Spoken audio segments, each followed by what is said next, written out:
Assalamualaikum warahmatullahi wabarakatuh. Selamat siang adik-adik semuanya. Bagaimana kabarnya hari ini? Alhamdulillah baik. Oke. Sebelum kita mulai pelajaran hari ini, baiknya kita berdoa terlebih dahulu. Berdoa mulai. Berdoa selesai. Oke. Hari ini kita akan melanjutkan materinya tentang pembahasan submateri UTBK, yaitu kebahasaan. Nah, seperti yang kalian tahu, kalau kebahasaan itu pasti identik dengan tulisan yang banyak. Nah, siapa di sini yang masih panik kalau ketemu teks yang panjang, takut waktunya habis lah, takut nanti pilihannya memecah lah dan sebagainya. Karena aja itu semua memang lumrah atau memang hal umum dihadapi oleh siswa-siswa UTBK. Tapi dengan mengikuti pelajaran hari ini, mari kita buat soal pembahasan yang umumnya itu sulit untuk dijawab atau kemungkinan besar banyak yang salah, kita jawab dengan cara cepat dan juga tepat. Oke, langsung saja. Untuk pembahasan sendiri itu dibagi menjadi dua subtes, ada PPU dan juga PPM. Nah, PPU dulu kita akan bahas yang sebelah sini. Nah, di dalam PPU itu sebenarnya banyak sekali cabang subtesnya juga, tapi di sini kalian cuma mau bahas dua, yaitu pola dasar kalimat dan juga kalimat efektif. Oke, untuk yang pola dasar kalimat terlebih dahulu. Siapa yang masih ingat pola dasar kalimat atau pola kalimat itu seperti apa? Dulu waktu SD pasti banyak yang bilang kalau pasti di suatu kalimat itu ada subjek, predikat, objek, dan ada lagi keterangan. Ya, tapi ternyata pola dasar kalimat itu hanya mengandung pokoknya saja, yaitu subjek, predikat, dan objek. Nah, ada satu lagi yaitu yang namanya pelengkap. Jadi, kalau keterangan dan keterangan itu kalau di pola dasar kalimat bisa dihilangkan, bisa ditambahkan, opsional. Tapi kalau kalian ditanya tentang pola dasar kalimat itu yang pokok hanya tiga, subjek, predikat, dan juga objek. Nah, tadi kan ada pelengkap, iya, pelengkap itu akan dibutuhkan jika predikatnya itu verba intransitif. Nah, seperti apa nanti kita akan bahas satu-satu, tapi kita akan bahas langsung ke soalnya saja. Bisa dilihat untuk kalimat nomor 11, relevansi catatan dari penjara terasa hingga hari ini. Nah, gimana caranya mengerjakan soal pola dasar kalimat? Yang terpenting kita harus mencari subjeknya dulu. Subjeknya itu seperti apa? Jadi, subjek itu intinya di suatu kalimat adalah apa sih yang dibicarakan di dalam kalimat itu. Nah, apa yang dibicarakan dalam kalimat itu adalah subjek. Nah, kalau di sini relevansi catatan dari penjara terasa hingga hari ini. Yang dibicarakan itu apa? Iya, yang dibicarakan itu relevansi catatan. Apakah kita cuma ambil kata relevansi aja atau kata catatan atau dua-duanya? Nah, karena relevansi catatan itu adalah sebuah frasa, maka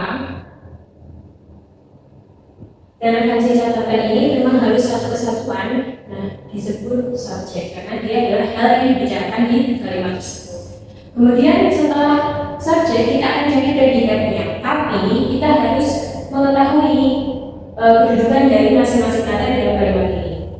Ada kata dari. Dari sini adalah sebagai preposisi.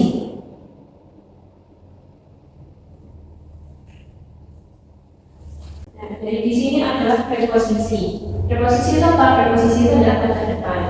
Jadi kalau kata depan biasanya di belakang kata depan itu adalah kata keterangan. Jadi kita dapat simpulkan bahwa dari penjara ini adalah keterangan. Kemudian lanjut ada kata terasa. Terasa ini berkedudukan sebagai apa? Dia di sini adalah predikat karena dia terasa ini merupakan merupakan verba aktif intransitif. Kenapa intransitif? Karena diawali kata ter. Intransitif. Nah, verba intransitif. Kemudian hingga hari ini. Hingga ini adalah kata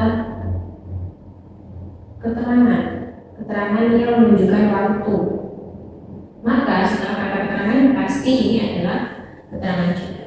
Nah, dari sini kita ketahui bahwa pola dasar kalimatnya adalah S dan P. Karena keterangan itu dia termasuk pola dasar kalimat. Nah, sebenarnya kalau sudah diketahui predikatnya itu sebuah verba aktif intransitif, sebenarnya bisa kalian hafalin ada yang namanya kemungkinan pola dasar kalimat. Itu nanti kita akan bahas lebih lengkap di pertemuan selanjutnya. Jadi apabila predikatnya itu merupakan verba aktif intransitif, itu sudah ada pola predikatnya sendiri, pola dasar kalimatnya sendiri, seperti SP atau SPL. Nah, kalau nanti verbanya itu berupa verba pasif, itu juga ada pola dasarnya sendiri. Kalau verbanya itu berupa verba aktif transitif, maka pola dasarnya juga sendiri seperti itu. Jadi lebih cepat nantinya kalau kalian mengerjakan kalau kalian sudah hafal pola dasarnya. Oke, next lanjut. Kemudian kalimat yang berpola dasar yang sama dengan kalimat 11 ini adalah ini dia jawabannya. Dengan penguasaan speech act, seseorang dapat lebih percaya diri dalam menyampaikan pesan. Kenapa ini polanya sama dengan yang kalimat 11? Padahal kan dilihat kalimat yang bawah ini lebih panjang dan lebih banyak kata-kata dalam seperti itu. Oke, kita akan bedah satu persatu. Ada kata dengan di sini. Dengan itu adalah konjungsi. Jadi sudah dapat diketahui kalau kata yang ada di sini ya, kalimat kalau saya ada di sini merupakan keterangan. Oke, di sini ada tulisan koma. Kemudian kita berikan saja yang keterangannya langsung ke seseorang dapat lebih percaya diri dalam menyampaikan pesan. Sudah dapat diketahui bahwa subjeknya ini adalah seseorang. Seorang ini sebagai subjek. Nah, dapat lebih percaya diri dalam menyampaikan pesan. Nah, harus hati-hati ya. Jadi dapat di sini itu bukan sebagai konjungsi, tapi di sini itu sebagai modal.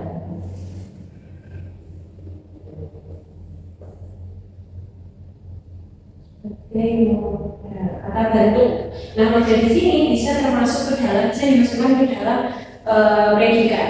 Jadi predikatnya itu predikat yang ada di kalimat ini bukan berupa verba seperti di kalimat 11, tapi bentuknya itu adalah frasa. Jadi di dalam kelas predikat itu ada banyak sekali jenis-jenis predikatnya. Jadi yang namanya predikat itu belum tentu kata kerja, bisa jadi kata sifat, kata benda maupun numeral atau yang menunjukkan sebuah angka. Jadi kalau di kalimat ini frasa predikatnya itu berupa frasa yang mengandung adjektiva, yang mengandung kata percaya diri. Percaya diri ini adalah kata sifat yang akan disebut dengan adjektiva. Jadi untuk predikat di kalimat ini adalah mulai dapat lebih dipercaya. Ini adalah predikatnya. Kemudian dalam menyampaikan pesan, menyampaikan, ada kata menyampaikan di sini, menyampaikan bukan kata kerja, tapi harus dilihat di sebelum kata menyampaikan ada kata dalam. Dalam ini adalah konjungsi, jadi dapat disimpulkan bahwa setelah konjungsi itu pasti keterangan. Jadi di sini dia benar-benar sebagai keterangan. Maka dari itu untuk kalimat yang di bawah ini juga mengandung pola dasar SP. Lanjut untuk soal yang kedua, ini tentang kalimat efektif ya, agak lebih mudah, tapi juga harus menentukan pola dasarnya juga. Tapi di sini hanya berbicara tentang predikat. Nah, untuk yang nomor 10 ini, kalimat nomor 10, akibatnya astigmatisme mereka bertambah parah dan makin sulit untuk mengobatinya. Perbaikan kalimat makin sulit untuk mengobati adalah kalau seperti ini, kita sudah tidak perlu mencari subjeknya langsung mencari predikatnya. Karena di sini sudah ada subjek, mesti subjek karena dia yang bicarakan kalimat ini. Akibatnya ini kita berikan karena dia adalah konjungsi subordinatif, jadi dia adalah keterangan. Nah, aktivitasme mereka bertambah. Dan di sini ada kata bertambah. Ber itu merupakan kalimat verba aktif intransitif, ya, bukan pasif, tapi intransitif. Nah, di sini dia berperan sebagai predikat. Nah, yang ditanyakan adalah predikat yang di sini mengobati. Nah, disuruh untuk perbaikan. Perbaikannya seperti apa? Berarti kita samakan dulu, kita syaratkan kelas predikatnya. Kalau yang di atas ini dia itu aktif intransitif, maka yang bawah ini juga harus menjadi verba aktif intransitif. Nah, kita langsung bisa lihat di opsi jawabannya.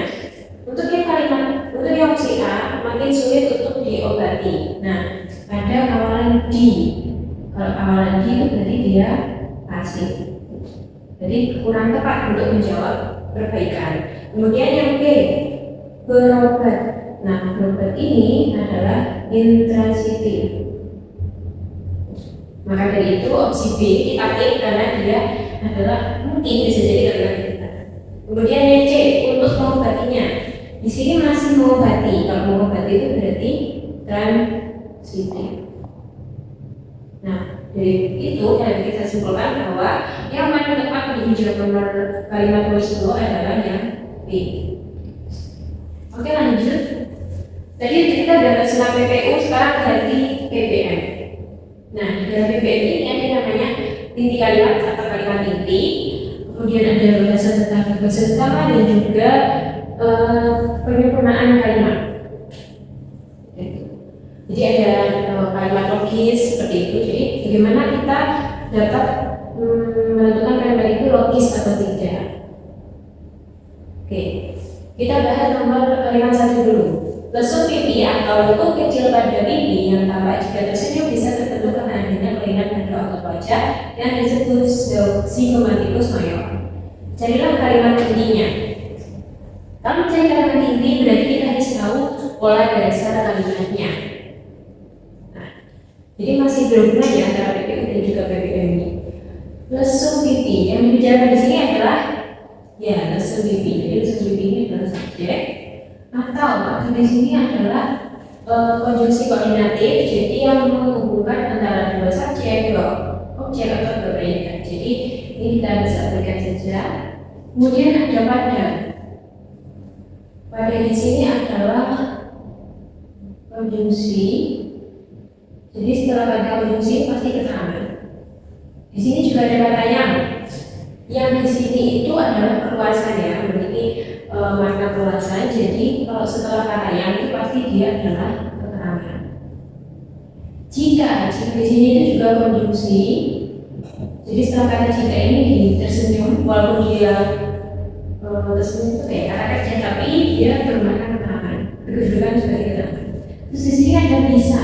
Bisa itu sebagai modal atau kata bantu. Nah, seperti yang di PPU tadi, di sini ada pada.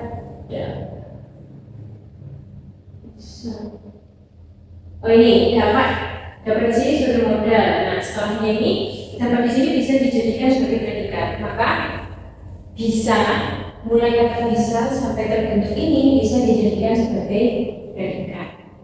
Nah, kemudian kita ketahui dulu bahwa terbentuk itu berawalan ter, maka dia adalah verba aktif intransitif. Nah, di sini ada kata-kata. Kalau dia dengan kata-kata, maka kalimat setelahnya ini adalah keterangan. Jadi, kalau kita melanjutkan dari yang diketahui subjek dan predikatnya saja, diketahui kalau lesung pipi bisa terbentuk. Nah, di sini hati-hati. Kata bisa di sini memang awalnya dia adalah kata terbentuk predikat, tapi ketika di sini dia bisa berdiri sendiri. Dia bisa berdiri sendiri. Jadi kata bisa ini bisa kita hilangkan saja. Nah, untuk hasil akhirnya yaitu plus quantity terbentuk. Nah, jadi untuk kalimat inti dari kalimat 01 ini adalah formula dasar SP dengan kalimat quantity terbentuk.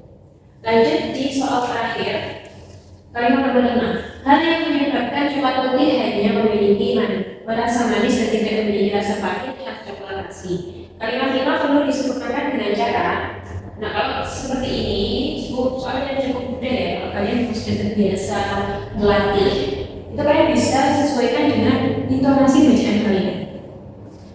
Dan kalian bisa langsung cocokkan sendiri sama opsi jawabannya. Contohnya yang A, menambah kata yang sebelum memiliki. Berarti di sini tidak berkata yang, di sini juga.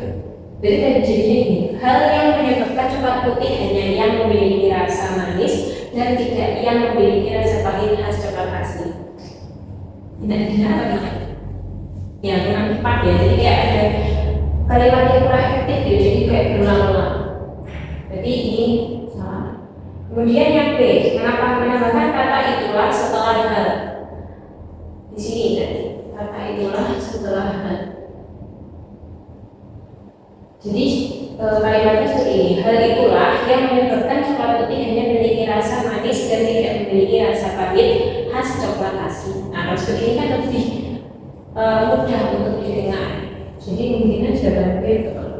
Yang C, menghilangkan kata yang sebelum menyebabkan. Jadi kata yang ini disuruh menghilangkan. Jadi kalimatnya seperti ini. Hal menyebabkan coklat putih hanya memiliki rasa manis dan tidak memiliki rasa pahit khas coklat asli. Gimana? Agak sulit, agak apa ya? Kalimatnya itu seperti ada yang terpotong gitu. Jadi belum sempurna.